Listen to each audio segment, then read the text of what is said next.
Alright, just a quick little tip for running cables through grommets. So, I've got this grommet here. It's for my front passenger door.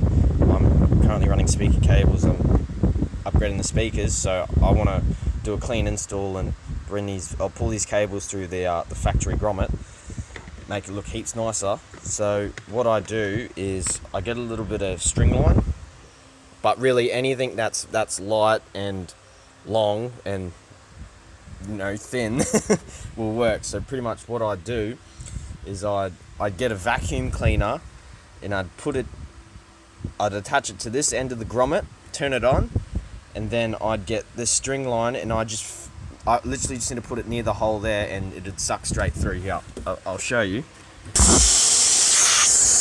literally just get the vacuum, put it on top like that, get the string line,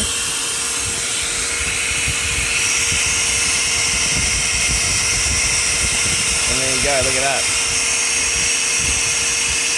Yeah, that should be enough. I'll just quickly flip the vacuum off. Alright, now watch this. Easy, just like that. Save you having to bloody mess around with straightened out coat hangers and snakes and all sorts of stuff. It's so much easier. I did that in less than a minute. Now I just literally get my end of the speaker cable and tape it, tie it to the end of the bloody rope, the string line, and just pull the other end straight through. Happy days.